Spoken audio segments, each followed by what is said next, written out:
Hello, this is Sean Martin, lead design and CEO of Vetox, the creators of the Simboard and Second Life. And in this video I'll be going over some of the basics of simboarding and eventually talk about the menu and a few other options.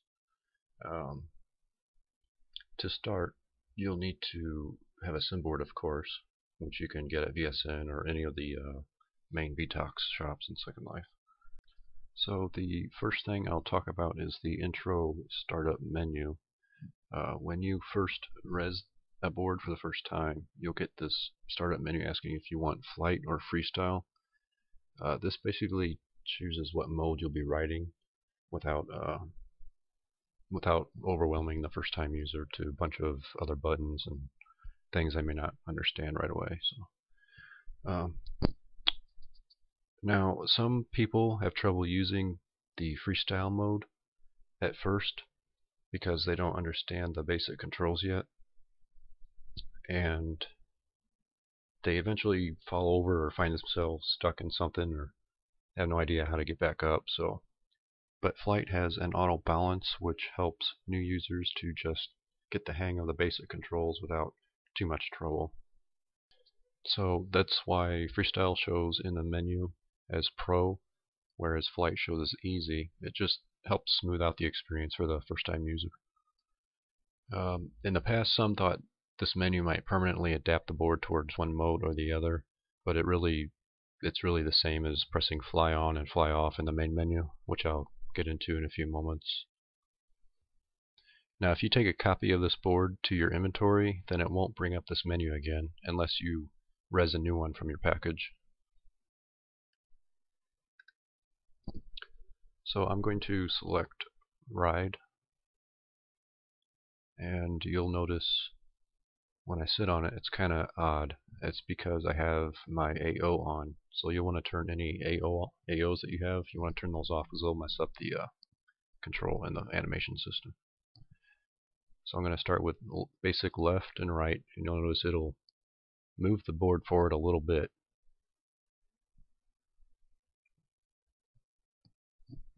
And that's backwards. And pressing forward and left and right will obviously move you forward.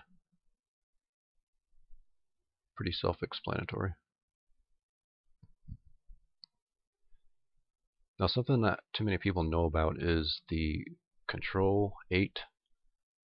Well, that was mouse view there. Control 8, 9, and 0 will adjust your camera to kind of a fisheye, so you can see what's going on around you a little more.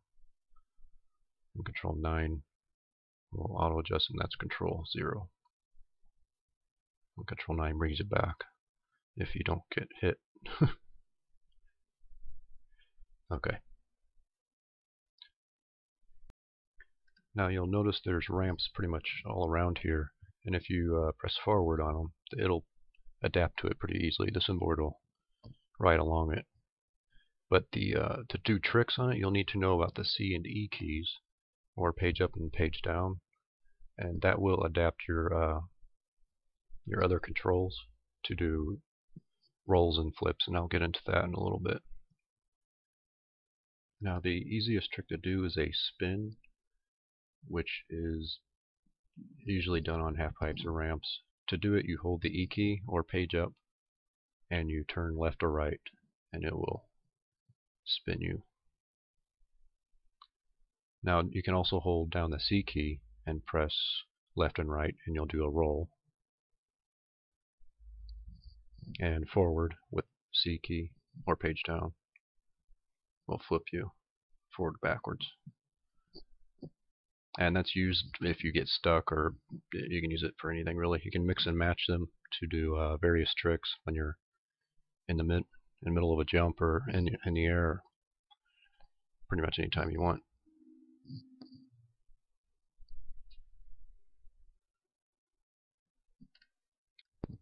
Now, doing jumps on the Simboard is a little bit tricky sometimes. The basics is holding E and back key will launch you into the air. You can also hold it down for the entire time and you'll kind of float down.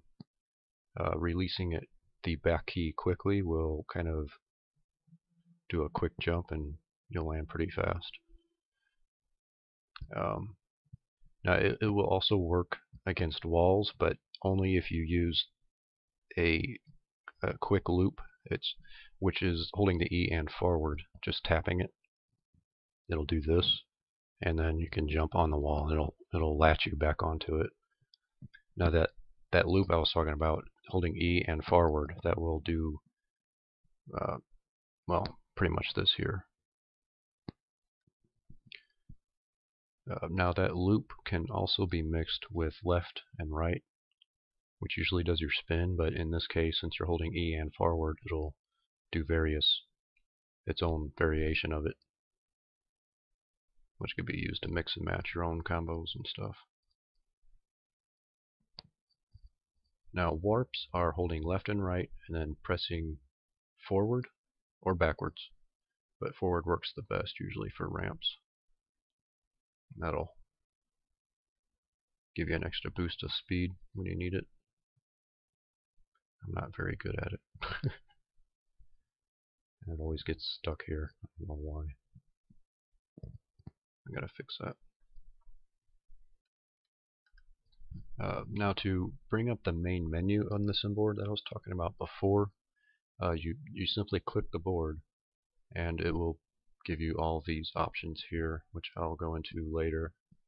The main thing is, if you're standing on the board or not, it doesn't really matter. It'll bring up the same thing. If you're wearing the board, however, it'll tell you need to drop it on the ground first. So I want to go into the engine of it first and explain some of this. Now the default speed is 7, which is pretty slow. A lot of the pros will use 10 or higher, sometimes 14. It gets pretty insane. The thing about that speed is if you're at absurdly high speeds, it'll be less likely to work right on the ramps. So you just kind of have to play with it and find what works for you. Spin will obviously change your spin. Roll will change your roll speed. Tilt, that's the forward and backwards with C key. And jump was what I was talking about earlier. Nudge is when you're going left and right without pressing forward. Flight balance is how much you balance when you're in flight mode. Rail is for rails, which haven't really been used much. Hover is I'll go into that later. That's for flight mostly. Flight gain is how fast you go up when you're turning. DMS level is for DMS settings. Spin DMS is for spin DMS option. And reverse is how fast you go when you hit backwards. And friction is a little bit complicated. You'd think it's one way, but it's actually a backwards number. So basically, the higher the number, the more likely it feels more like you're riding on soap or ice or something of that sort. And the closer the number is to 0, it feels like you're riding around inside a syrup or riding on sand. If you just play around with it, you'll kind of see the difference. You may need to adjust it quite a bit too, because I usually ride it on 40, and it's a little easier for me to control. But that is the basics for the Simboarding Intro. I will try to make more in-depth videos for the complex parts of the Simboard, and I hope you enjoyed it. Thanks.